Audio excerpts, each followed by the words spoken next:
Okay, hopefully this works today. The slave cylinders on a Kubota 1140 that I'm working on RTV, they're hanging up pretty bad, sticking on. I removed the linkage from the slave cylinder to the transmission lever or the brake lever, and the brake lever moves fine back and forth and the spring retracts it. So that leads me to believe that it's the slave cylinder that's hung up. So instead of spending $350 to $400 for a new one, I'm going to be rebuilding it today and showing you how to do that. So the camera's off to the side. It might be a little confusing to watch, but just rewind or whatever. Oh gosh, it's stuck.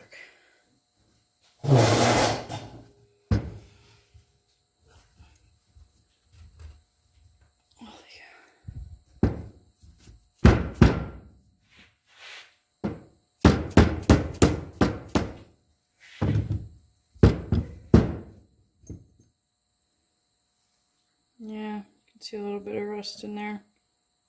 It's probably not going to look great in there. We'll get some sandpaper to that and clean it up. And then there's actually a snap ring in front of both of these seals, so I'll try to clean that up with some brake clean.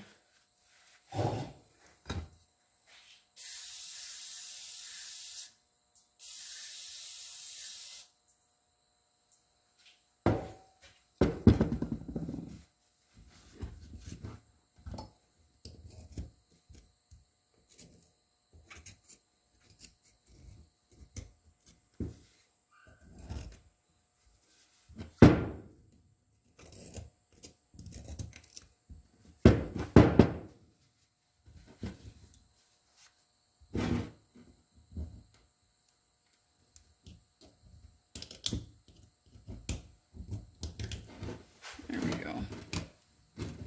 There's that snap ring. Or circlip, or whatever you want to call it.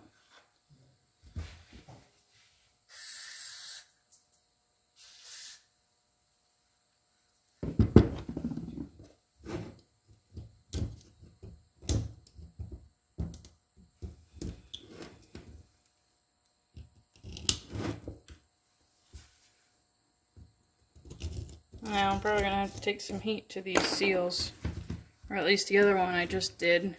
I had to take heat to it. These really get stuck in there.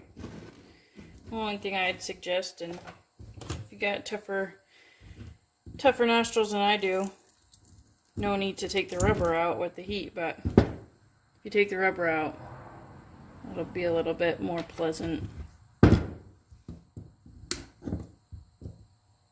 It doesn't always come out as easy as that last one.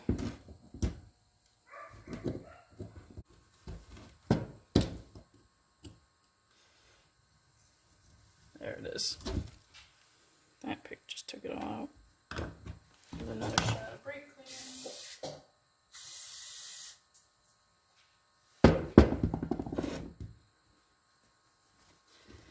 See what I can see in here. I'll also take out, there's a shelf machined into this housing right underneath the seal, and below that is an O-ring, so I'll try to get them out too before I start heating this up.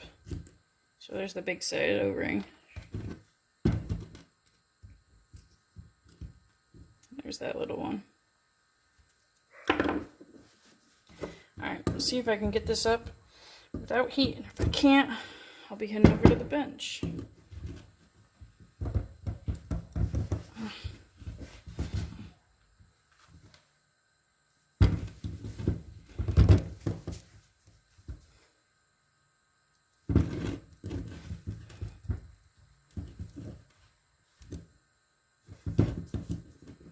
Does not look like it's budging.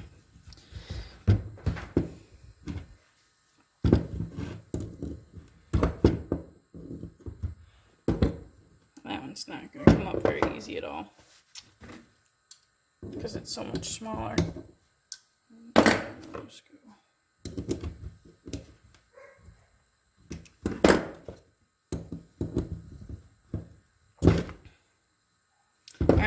to the bench I go.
Alright, there it is. There's the one side. Now, I had to bang on it a little bit. If your chisel slips down and hits the ledge, not the end of the world. Just take a die grinder. I'll show you. My chisel went down and hit, you can see that right there, hit the edge of the machine's shoulder down in there. Just take a die grinder. I'll do that when when this cools off. Now work on the other side.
There we go.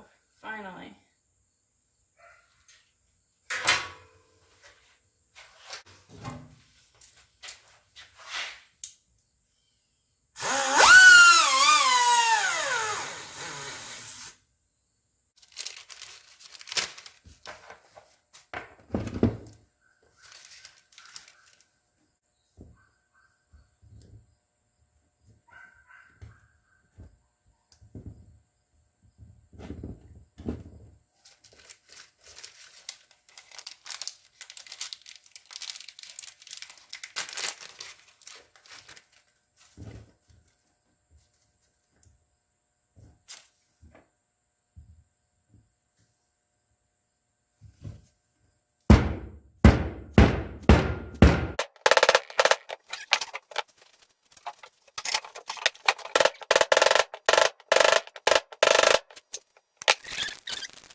There we go.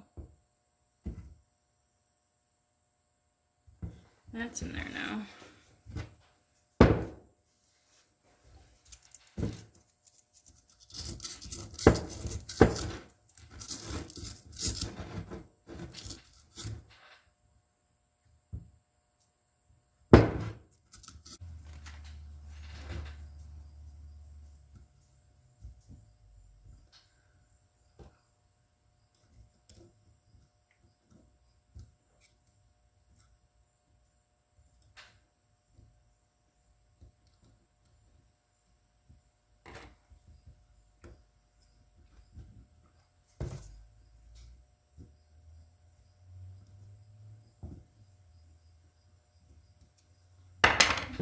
Just gently put that in there.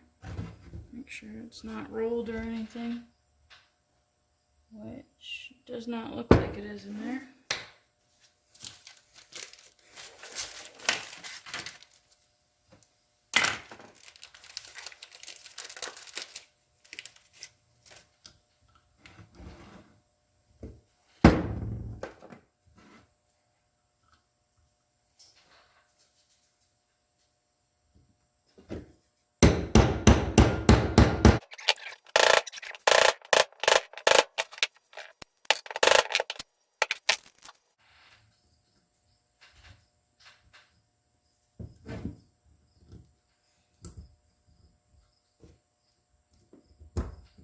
Nice. There we go. Now all that's left to do is make sure that those O-rings you're lubing up with like white grease on both sides, because the shoulders on this piston are really going to mar up those O-rings and you don't want them to roll. So I'm going to clean this up and then I'll install that piston.